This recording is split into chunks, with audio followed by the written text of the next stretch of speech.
Hello student, हम लोग व्यावसायिक अध्ययन क्लास 12th एमपी बोर्ड और व्यावसायिक अध्ययन का हम चैप्टर अध्याय नंबर 10 देख रहे हैं, वित्तीय बाजार।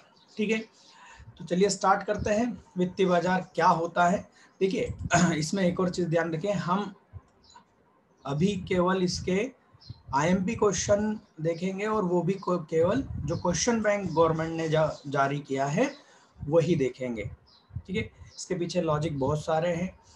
वैसे ही कोरोना काल चल रहा है, ज़्यादा देखने का कोई समझ में मतलब नहीं निकल रहा है।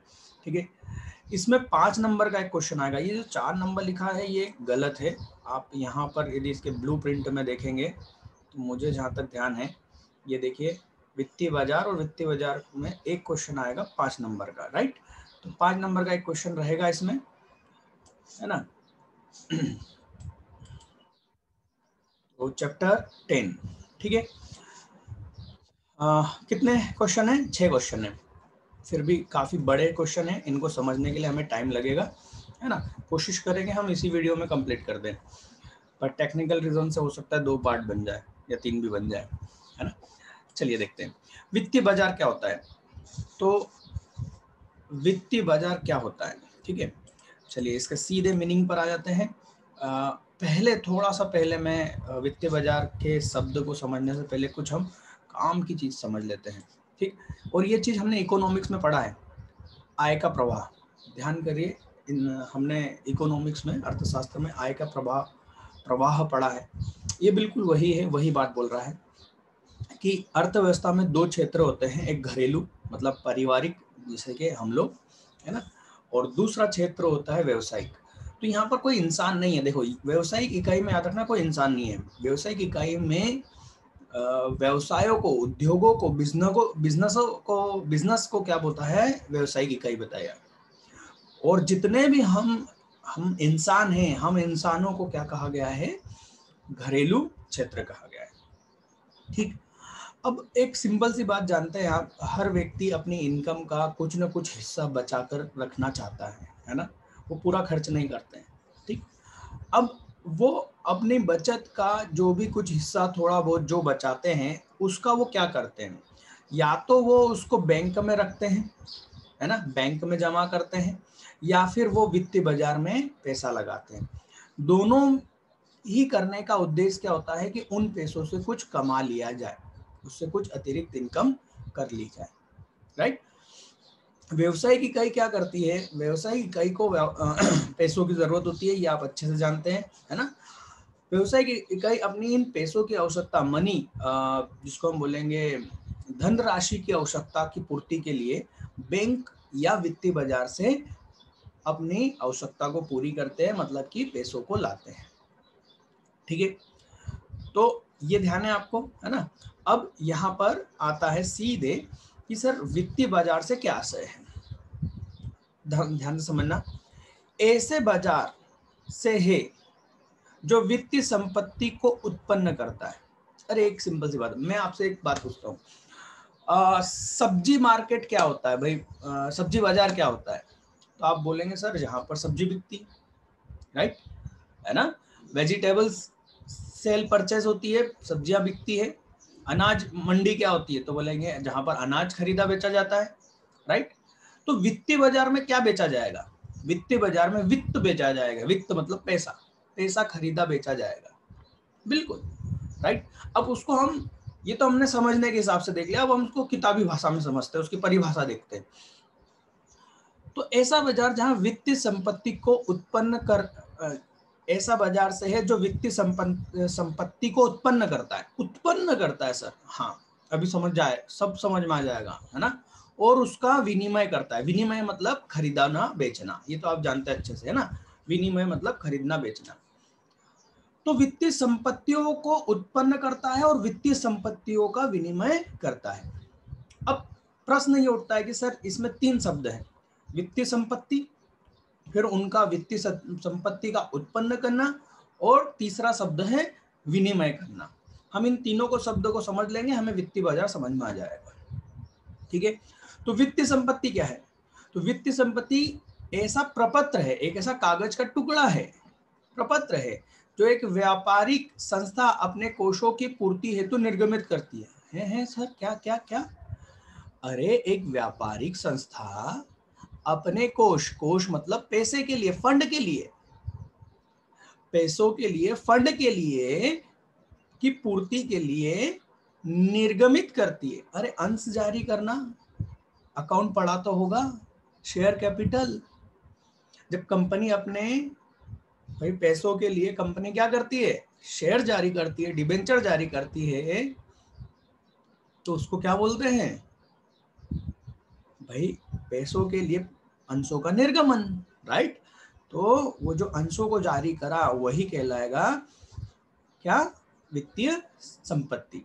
मतलब कि जो भी आपने अभी तक अकाउंट में पढ़ा है कि ये देखिए, अंश, ऋण पत्र, वाणिज्य bill, bills receivable, bills payable, इस तरीके के, राइट, इत्यादि प्रपत्रों को शामिल किया गया है। इन संपत्तियों में इनको शामिल किया गया है। ठीक, तो बात को समझो। संपत्ति, वित्तीय संपत्ति क्या होगी, ऋण पत्र है ना, अंश, इन सभी को हम क्या बोलेंगे, वित्तीय संपत्ति। मतलब शेयर मार्केट में जब शेयर्स का खरीदी बिक्री होती है तो उसी को वित्तीय बाजार बोलते हैं, है ना। यहाँ पर क्या होता है, वित्तीय संपत्ति उत्पन्न होती है। उत्पन्न होने का मतलब है जब संस्थान इसको निर्गमित करती है इन प्रपत्रों को, तो क्या होता है, इन संपत्तियों का उत्पन्न होती है, ये उत्पन्न होती है। देखो अभी तक कंपनी ने शेयर जारी नहीं करे तो वो मार्केट में है क्या, नहीं है। पर जैसे ही कंपनी शेयर्स मार्केट में लाती है तो वो संपत्ति बाजार में आती है, मतलब उन्होंने क्या करा, उनका उन संपत्तियों को उत्पन्न करा। ठीक है ना। देखिए, जब इन प्रपत्रों को कंपनियों द्वारा जारी किया जाता है तो इसे वित्तीय संपत्ति का उत्पन्न होना कहते हैं। ठीक, तथा जब इसके वित्तीय बाजार में, है ना, जहां पर वित्त खरीदा बेचा जाता है वहां इसे खरीदा बेचा जाता है तो इसे क्या कहते हैं, विनिमय कहते हैं।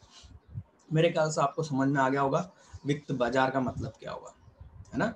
ठीक है, अब इसके आगे आते हैं हम, वित्त बाजार के कार्य क्या होते हैं। ठीक है, ये वही बताया है कि वित्त की जरूरत कैसे होती है और वित्त की पूर्ति कौन करता है। तो वित्त की पूर्ति कौन करता है, परिवार, है ना, जो बचत करते हैं। ठीक है, वित्तीय संस्थाएं जिनके पास पैसा, जो फाइनेंस का काम करते हैं वो। ठीक है, व्यापारिक बैंकों के पास पैसा होता है। एक्चुअल में सच्चाई ये है कि इन सभी के पास में, ये बाकी के नीचे जो चार हैं, इनके पास पैसा यहाँ से आता है। कहाँ से आता है, परिवार के पास से। इंसान अपनी आय को बचाता है और वो कहीं ना कहीं इनमें जमा करता है, तो इनके पास पैसा आता है। ये पैसा किसको देते हैं, जो वित्त की मांग करते हैं। कौन मांग करता है, व्यापार, उद्योग, कृषि, सरकार, ये पैसों की मांग करते हैं, इनको पैसा दिया जाता है। ठीक है, तो इनको क्या मिलता है, इनको मिलता है प्रतिफल के बदले क्या मिलता है, लाभांश मिलेगा, ब्याज मिलेगा, आदि चीजें मिलती हैं। ठीक है, वित्त बाजार के कार्य, जो कि एक हमारा एमसीक्यूज है। ये देखिए, वित्तीय बाजार के कार्य, मेरे ख्याल से ये रहा, वित्त बाजार के कार्य लिखिए। ठीक है ना, बहुत ही आईएमपी क्वेश्चन है, क्वेश्चन बैंक में है। वित्त बाजार क्या करता है साहब, तो हम कहेंगे, देखिए, वित्त बाजार सबसे पहला काम करता है, बचतों को गति प्रदान करता है। मतलब सर, अरे बेटा मेरे को एक बात बताओ, आप कुछ कमाते हैं, आप पैसा कमा रहे हैं, ठीक है, आपकी इनकम हो रही है, आप बचत क्यों करोगे।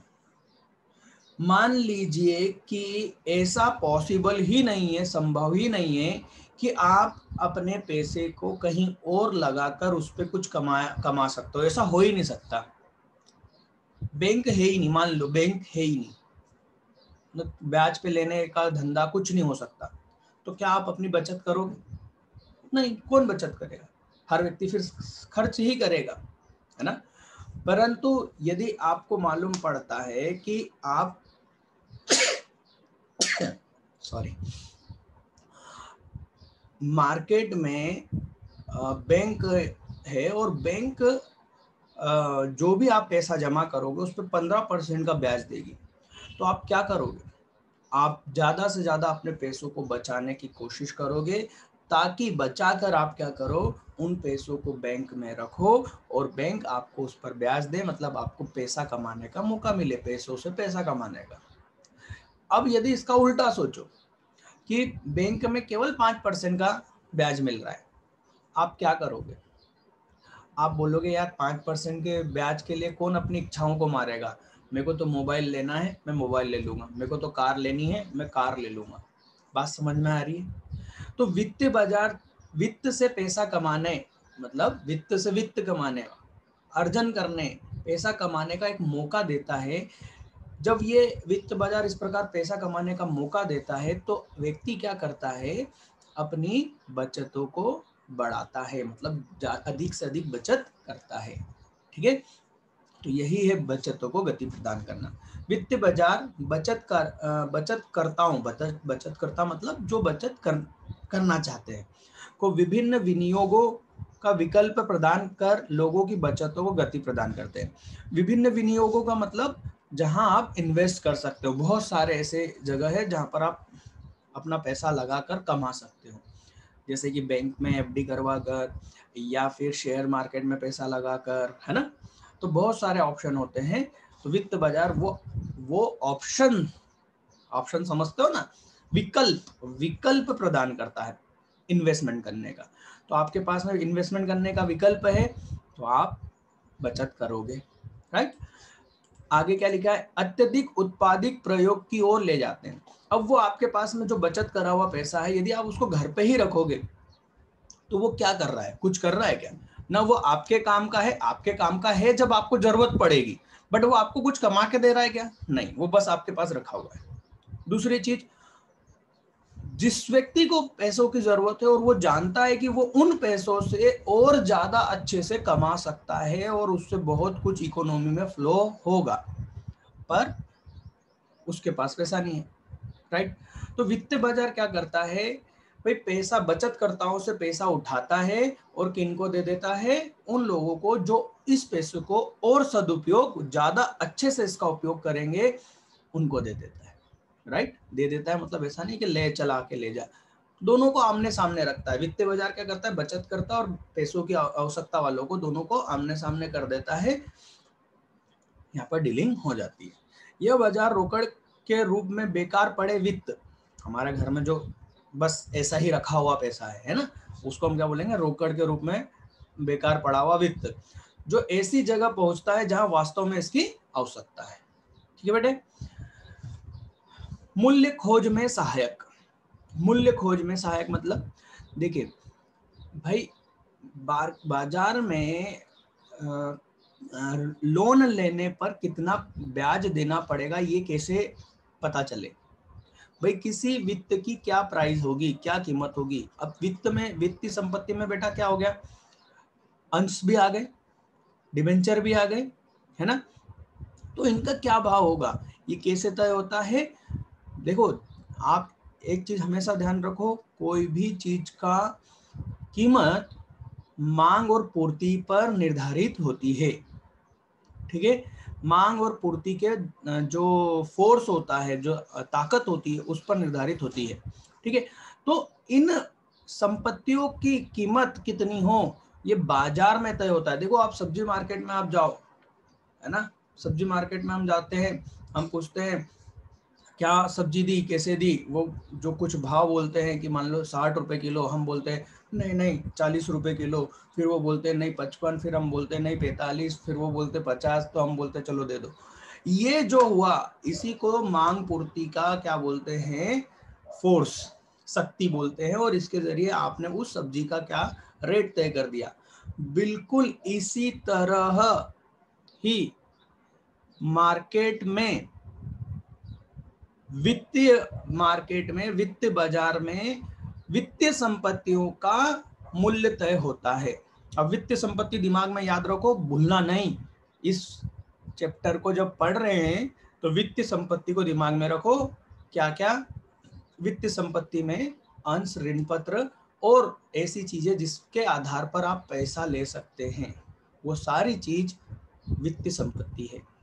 ठीक है, बाजार में लोन लेने का जो प्रतिशत भी होगा वो भी इसी प्रकार से चलता है, परंतु सरकार इसमें हस्तक्षेप करके इस प्रतिशत को कंट्रोल करती है आरबीआई के जरिए, ठीक है ना, सिर्फ प्रतिशत को, बाकी तो फ्री है।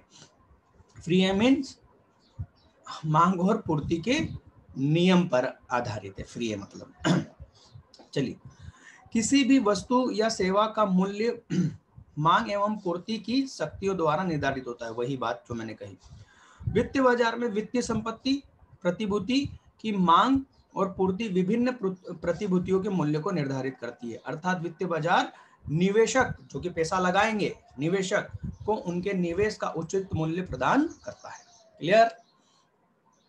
अब आता है वित्तीय संपत्ति को तरलता प्रदान करता है।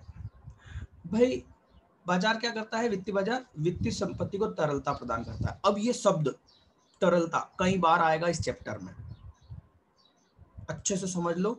जब भी तरलता शब्द आएगा आपको मैं जो बोल रहा हूं वो दिमाग में आना चाहिए, तभी वो सेंटेंस पूरा समझ में आएगा, ठीक है।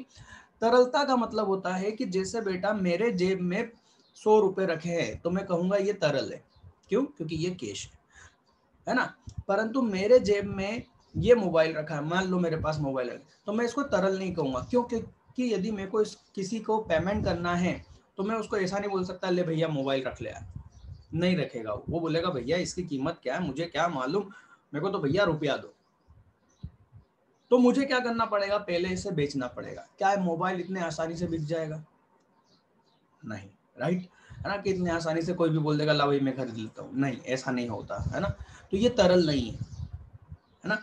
पर इसके अलावा मेरे पास में एक गोल्ड की चेन है ना, सोने की चेन है, मेरे को किसी को पेमेंट देना है, मेरे पास में जेब में केस नहीं है और मोबाइल है और गले में चेन है गोल्ड, तो मैं क्या करूंगा? मैं चेन निकालूंगा, बोलूंगा भैया ये रख ले यार, जब तक मैं दूसरा पैसा आता हूँ। वो शायद रख भी सकता है, या बोलेगा भैया एक काम करो, पास में वो सुनार की दुकान है वहां से जाओ, वहां अपनी गोल्ड चेन बेच दो और मेरे को पैसा ला दो। मैं जाऊंगा सुनार के पास, बोलूंगा भैया ये गोल्ड चेन, वो बोलेंगे लाओ ये पैसे गिनो ले जाओ। मतलब गोल्ड चेन ज्यादा तरल है किसके मुकाबले में? मोबाइल के। तरलता का मतलब होता है उस संपत्ति का, देखो गोल्ड भी संपत्ति है, गोल्ड चेन भी संपत्ति है, मोबाइल भी संपत्ति है, पर ज्यादा तरल कौन है? Gold chain. तो तरलता को हम इस आधार पर कहेंगे कि ऐसी संपत्ति जो जल्द से जल्द तुरंत कैश के रूप में बदल जाए उसको हम तरलता बोलेंगे। तो वित्तीय बाजार क्या करते हैं? वित्तीय बाजार वित्तीय संपत्ति, अब वित्तीय संपत्ति फिर से दिमाग में आ जाना चाहिए है ना। तो वित्तीय संपत्ति को तरलता प्रदान करते हैं, मतलब कि आपको यदि उन संपत्तियों को बेचना है तो आप तुरंत बाजार में जाओ, आपका सामान वित्तीय संपत्ति बिक जाएगी और आप रुपए ले लोगे, नोट ले लोगे। इसी को हम क्या बोलेंगे? तरलता कहेंगे, ठीक है। पढ़ के देख लें। वित्तीय बाजारों में प्रतिभूतियों को सरलता से खरीदा बेचा जा सकता है।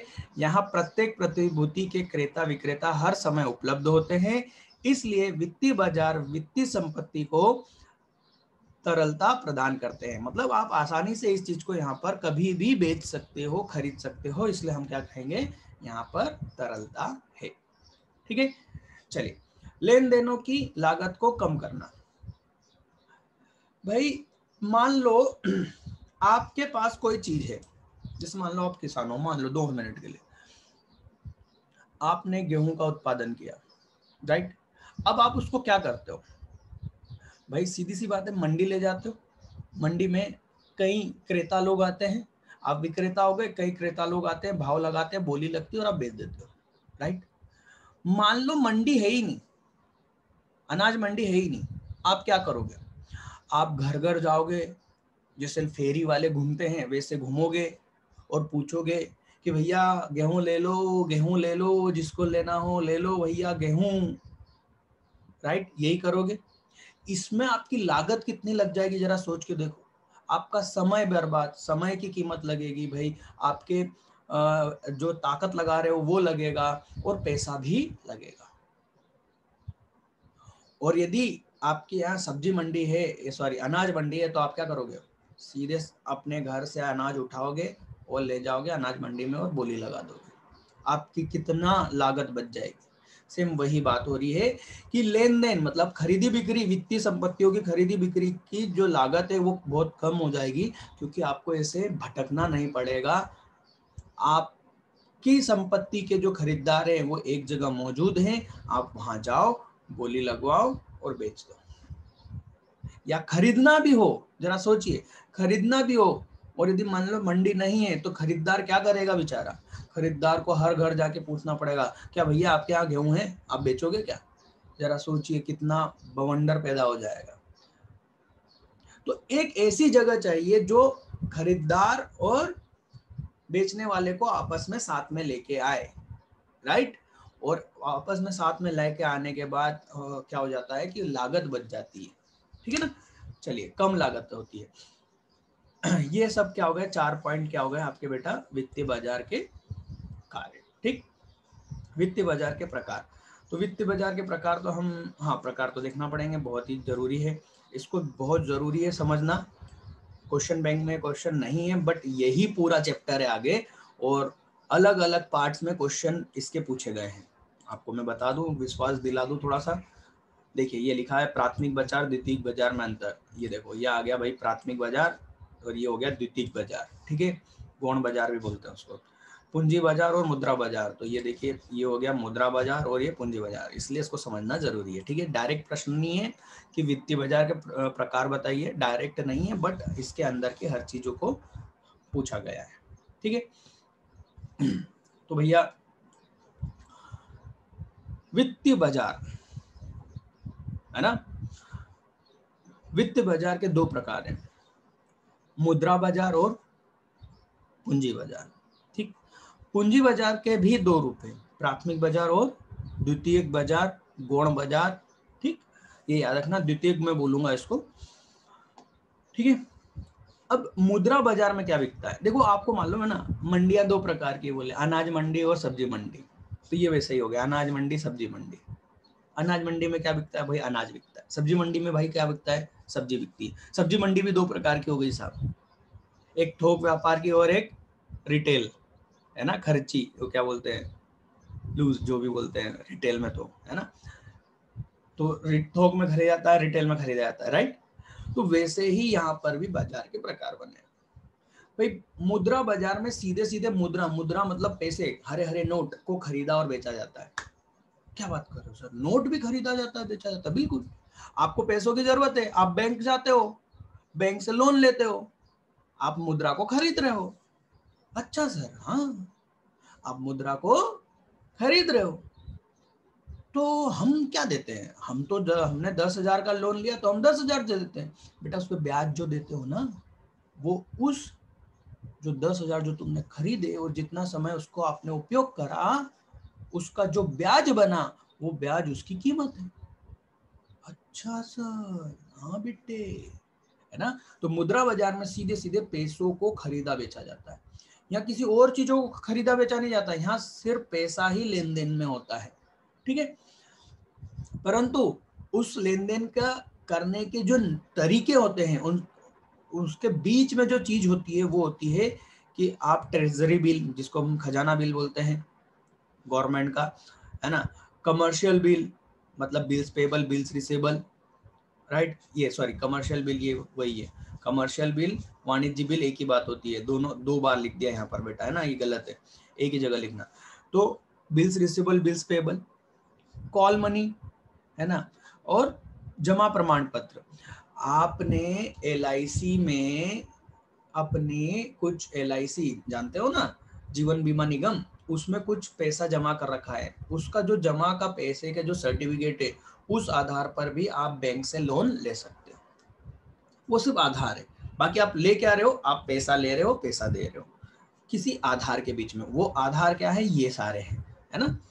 तो मुद्रा बाजार में आप सीधे सीधे पैसों में क्या करते हो, डील करते हो, पैसों की खरीदी बिक्री होती है। जबकि पूंजी बाजार में क्या बेचा जाता है, पूंजी बाजार में समता अंश, पूर्वाधिकार अंश, ऋण पत्र और कई अन्य प्रकार के, इसी प्रकार के, इस प्रकार के नहीं, है ना, इस प्रकार के मुद्रा बाजार के प्रपत्र नहीं, इस प्रकार के जो कि कंपनी वगैरह जारी करती है, इस प्रकार के प्रपत्र आप पूंजी बाजार पूंजी बाजार में क्या करते हो, खरीदते बेचते हो। ये समता अंश को ट्रेजरी बिल गलत छपा है, यहाँ आप लिखोगे इक्विटी।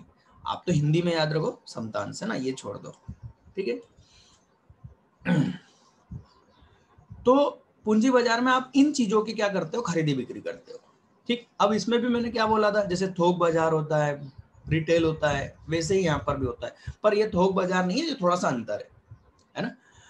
जब कंपनी, मतलब एक बात तो आपको ये बता दूं कि पूंजी बाजार में ये दो जो बाजार दिए हुए हैं, प्राथमिक और द्वितीय, ये दोनों कोई अलग अलग बाजार नहीं होते, ये एक ही जगह होती है, ठीक है। जगह एक ही है, कोई अलग अलग जगह नहीं है। ये दो अलग अलग क्रियाएं हैं, एक तरह से क्रिया समझते हो ना, है ना, जो हम कुछ करते हैं तो उसको हम क्रिया बोलते हैं।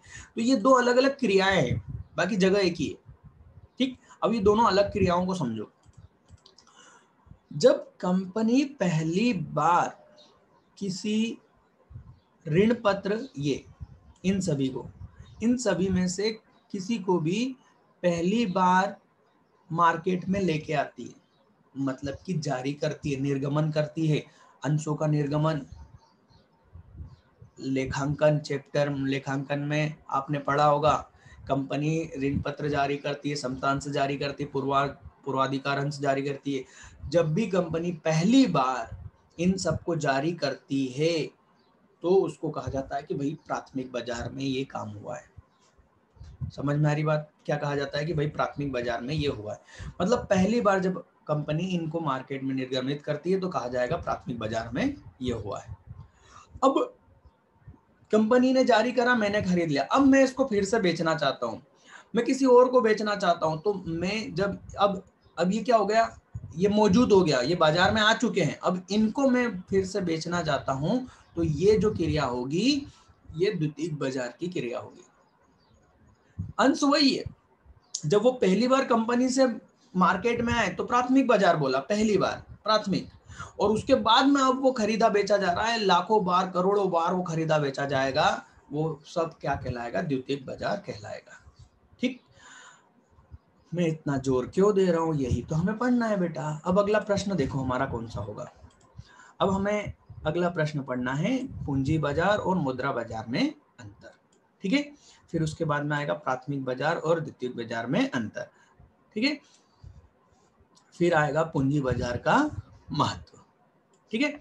चलिए तो देखते हैं कहाँ पर है ये प्रश्न हमारे इसमें। सर मुद्रा बाजार के बारे में आप थोड़ा सा ये पढ़ लेना, मुद्रा बाजार क्या होता है ना, बाकी तो मैंने समझा ही दिया है, ठीक है। मैं केवल अभी एमसीक्यूज के क्वेश्चन ही समझा रहा हूँ। चलिए ये आ गए भाई पूंजी बाजार। पूंजी बाजार क्या होता है पहले तो इसको समझ लो अच्छे से।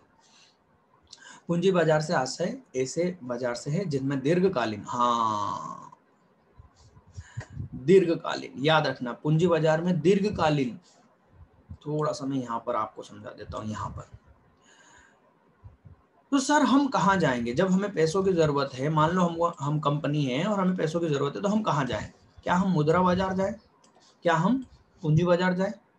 देखो ये इस बात पे निर्भर करेगा कि आपको जो पैसों की जरूरत है, जो मुद्रा की जो जरूरत है, वित्त की जो जरूरत है, वो कितने समय के लिए, क्योंकि ये जो चीजें हैं ये कम समय के लिए बात की जाती है ना, दिनों के हिसाब या महीनों के हिसाब से यहाँ बात की जाती है। परंतु आपको लंबे समय के लिए 5 साल 10 साल 2 साल 3 साल ऐसे लंबे समय के लिए आपको पैसों की आवश्यकता है, कंपनी के रूप में, है ना, व्यवसाय के रूप में आपको यदि जरूरत है, तो आप कहाँ जाते हो, आप जाते हो पूंजी बाजार। तो सीधी सी बात है, यहाँ पर लंबे समय के लिए पैसों का लेन देन है या वित्तीय संपत्ति का लेन देन है, और यहाँ पर अल्पकालीन है, ठीक है। चलो तो ये लिखा है जिसमें दीर्घकालीन प्रतिभूतियां, प्रतिभूतियां क्या हो गई, अरे इन्हीं को प्रतिभूतियां बोलेंगे, अब याद रखना इन सबको प्रतिभूतियां बोलेंगे, ठीक है, याद रखना, है ना, एक शब्द में प्रतिभूति बोलते हैं। कहाँ गए ये रहा, हाँ प्रतिभूतियों का क्रय विक्रय किया जाता है। दीर्घकालीन प्रतिभूतियों के अंतर्गत ये आते हैं। यह बाजार अर्थव्यवस्था के विभिन्न क्षेत्रों में दीर्घकालीन वित्तीय आवश्यकता को पूरा करने में सहायता प्रदान करता है। यह बाजार लोगों को उनकी छोटी बचतों को उत्पादकीय कार्यों में निवेश करने के लिए प्रेरित करता है। ये मैं सब समझा चुका हूँ, ठीक है। अब पूंजी बाजार की विशेषताएं एक बार आप पढ़ के जरूर जाना, है ना। IMP है ना, और समझाने लायक कुछ दम नहीं है, इसलिए आप उसको देख लीजिएगा। इसके बाद में आते हैं भाई पूंजी बाजार के प्रकार, प्राथमिक और द्वितीयक। तो ये अपन बाद में देखेंगे।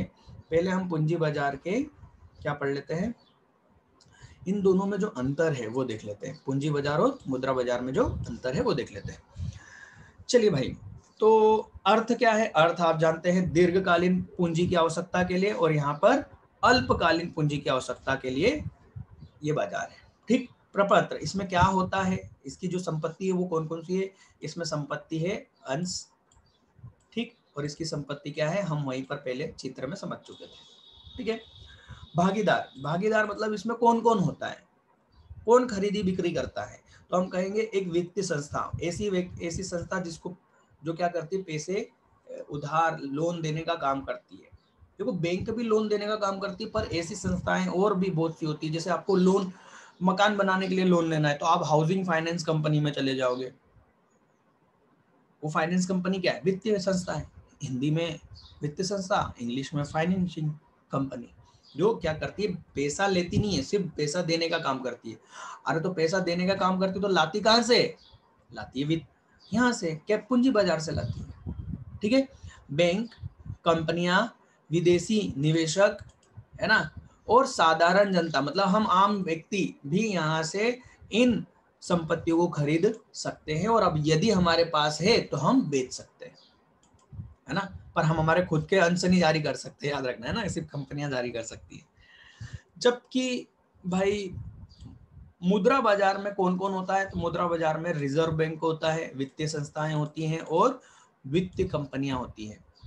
मतलब आप देखो इन दोनों में अंतर क्या है। इन दोनों में खास अंतर है कि कोई एक व्यक्ति इसमें नहीं आता, एक इंसान, साधारण जनता यहाँ पर नहीं आती, साधारण जनता यहीं आती है। कहाँ? पूंजी बाजार में, ठीक है। विनियोग राशि, कितना पैसे से आप लगा सकते हैं? तो भैया प्राय इनकी प्रतिभूतियों का अंकित मूल्य 100 रुपए, 10 रुपए आदि होता है, ठीक। ये प्रपत्र अधिक राशि के होते हैं, मतलब बड़े राशि के। क्यों? क्योंकि यहाँ पर देखो जरा कौन है, यहाँ पर खरीदी बिक्री कौन कर रहा है? ये कुछ छोटे मोटे लोग खरीदी बिक्री कर रहे हैं क्या? आम इंसान कर रहा है क्या? नहीं, बड़ी संस्थाएं कर रही है, तो अमाउंट भी क्या होता है? बड़ा होता है, ठीक है ना।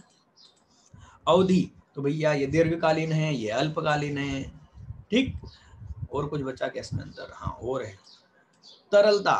तो तरलता को छोड़िए, जोखिम वाला पॉइंट कर लीजिए, है ना, जोखिम वाला, क्योंकि 5 नंबर में 6 तो वैसे ही पढ़ चुके हैं, ये 7वां एक पढ़ लीजिए।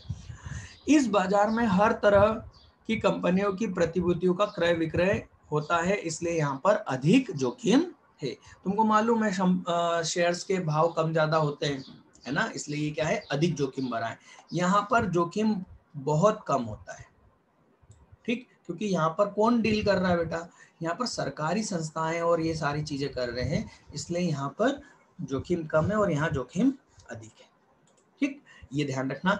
और इनमें क्या क्या होता है? तो संभावित आय, संभावित आय मतलब हमको यहाँ पर मिलता क्या है? तो भाई यहाँ पर अंशों पर लाभांश मिलता है, ठीक, पूंजी लाभ मिलता है। पूंजी लाभ मतलब अंश का जब मार्केट में भाव बढ़ जाता है तो हम उसको बेचते हैं, तो उसको क्या बोलेंगे? पूंजी लाभ, है ना।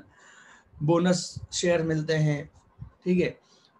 तो इस तरीके से यहाँ पर फायदा होता है। और यहाँ पर क्या मिलता है? यहाँ पर कम आय अर्जित होने होती है, जैसे कि ब्याज, यहाँ पर ब्याज की इनकम होती है एक तरह से, ठीक है। तो ये हो गया भैया आपका 2 चीजें, है ना। अब हमारा मुख्य अंतर एक और आ रहा है, प्राथमिक बाजार और द्वितीयक बाजार क्या है। बेटा देखो अंतर कर लिए, मतलब आपने उन चीजों को समझ लिया। यदि आपसे कोई पूछता है कि भाई पूंजी बाजार को समझाइए, ये सारे पॉइंट आप लिख दो, पूंजी बाजार को आपने समझा दिया। हमने सर मुद्रा बाजार तो पढ़ा ही नहीं, कुछ नहीं बेटा, ये जो अंतर पढ़ा है ना, इन सारे पॉइंट को आप लिख दोगे एक साथ, तो आपने क्या लिख दिया? आपने मुद्रा बाजार का आंसर दे दिया। वैसे ही हम प्राथमिक बाजार और द्वितीयक बाजार के अंतर को पढ़कर इन दोनों को चीजों को अच्छे से समझ लेंगे। समझ में आ रही बात? प्राथमिक बाजार, तो जैसा कि मैं आप लोगों को समझा चुका हूं कि प्राथमिक बाजार का अर्थ क्या होगा। इस बाजार में प्रतिभूतियों का निर्गमन अंश जो भी है निर्गमन किया जाता है। निर्गमन समझ रहे हैं ना, पहली बार कंपनी संस्था द्वारा बाजार में लाया जाता है। ठीक है, इस बाजार में प्रतिभूतियों का निर्गमन नहीं बल्कि पहले से निर्गमित प्रतिभूतियों का क्रय विक्रय किया जाता है। ठीक है, क्रय विक्रय, प्राथमिक बाजार में केवल प्रतिभूतियों का क्रय कर सकते हैं, मतलब आप यहाँ से केवल उन संस्थाओं से जो कंपनी है, उन जो जारी कर रहे हैं, निर्गमन कर रहे हैं, उनसे सिर्फ खरीद सकते हो, जबकि यहाँ क्रय विक्रय दोनों हो सकता है। पक्षकार, इसमें प्रतिभूतियां जारी करने वाली कंपनियां मध्यस्थ तथा क्रेता पक्षकार होते हैं। भाई तीन लोग हो सकते हैं, कंपनी और क्रेता दो तो होते हैं, पर एक मध्यस्थ जो कि बीच में ब्रोकर का काम करते हैं, है ना, वो भी हो सकते हैं। यहाँ पर कौन होता है? यहाँ पर केवल दो लोग होते हैं, क्रय करने वाला और विक्रय करने वाला। केवल निवेशक ही आपस में प्रतिभूतियों का क्रय विक्रय करते हैं, परंतु बीच में एक ब्रोकर होता है। वो कैसे होता है वो हम आपको अभी आगे का जो क्वेश्चन है शेयर बाजार उसमें, है ना, ये स्कंद विपणन जिसको बोलते हैं, शेयर मार्केट, है ना, उसमें हम बताएंगे। ठीक है, परंतु आपको यहाँ पर यही लिखना है। ठीक है ना। मूल्य निर्धारण, तो यहाँ पर प्रतिभूतियों का मूल्य निर्धारण कौन करता है? कंपनी करती है। याद करिए, हम अकाउंट में हमने पढ़ा था, कंपनी बताती है कि भाई ये शेयर 10 रुपए का, इसको हम 12 रुपए में, 15 रुपए में बेचेंगे, कितने में बेचेंगे, प्रबंधक निर्धारित करेंगे। जबकि यहाँ पर प्रतिभूतियों का जो मूल्य है वो कैसे निर्धारित होता है? मांग और पूर्ति के आधार पर। विशेष स्थान, इस बाजार का कोई विशेष स्थान नहीं होता, है ना। मैंने क्या कहा था, ये सिर्फ एक क्रिया है, इसका कोई विशेष स्थान नहीं होता। इसका एक विशेष स्थान होता है जिसको हम स्टॉक एक्सचेंज कहते हैं। स्टॉक एक्सचेंज, ये हिंदी में स्कंद विपणन, हिंदी में स्कंद विपणन, इंग्लिश में स्टॉक एक्सचेंज, जहां इनकी खरीदी की जाती है वो बाजार। ठीक, मुंबई में है BSE और NSE, राइट, निफ्टी जिसको कहेंगे उसका, है ना। तो इसका कोई विशेष स्थान नहीं है, ये भी इन्हीं स्टॉक एक्सचेंज के जरिए ही बेचा जाता है, याद रखना। तो इसका कोई विशेष स्थान नहीं होता। यह प्रत्यक्ष पूंजी का निर्माण करती है। सीधी सी बात है, जब शेयर जारी करते हैं तो कोष बढ़ते हैं। किसके कोष बढ़ते हैं? कंपनी के कोष बढ़ते हैं। तो यहाँ पर पूंजी का निर्माण होता है। ठीक है, ये अप्रत्यक्ष रूप से पूंजी का निर्माण करता है। ठीक है ना, ये प्रत्यक्ष है या अप्रत्यक्ष है। ठीक है, व्यवहार का क्रम, इसमें व्यवहार गौण बाजार से पहले होता है। सीधी सी बात है, द्वितीयक बाजार से पहले ये होता है, और द्वितीयक बाजार में कब होता है? पहले प्राथमिक बाजार में होता है, तब जाके द्वितीयक बाजार में होता है। ठीक है, अवधि दीर्घकालीन होता है ना, और ये क्या होता है? अल्पकालीन, मध्यकालीन, दीर्घकालीन, कुछ भी हो सकता है। ठीक है ना। भाई कंपनी जो शेयर जारी करती है वो क्या वापस करने के लिए करती है क्या, कि हाँ 2 साल बाद हम आपको पैसे वापस कर देंगे? नहीं भाई, जारी कर दिए दीर्घकालीन, जब तक कंपनी चलेगी तब तक तुम मजे करो, शेयर्स पे लाभांश कमाओ, है ना। देखिए, अब इस वीडियो में हम लोगों ने काफी 3 मेजर क्वेश्चन कर लिए। ये 2 कंप्लीट हो चुके हैं, इसके साथ साथ वित्तीय बाजार के कार्य कंप्लीट हो चुके हैं।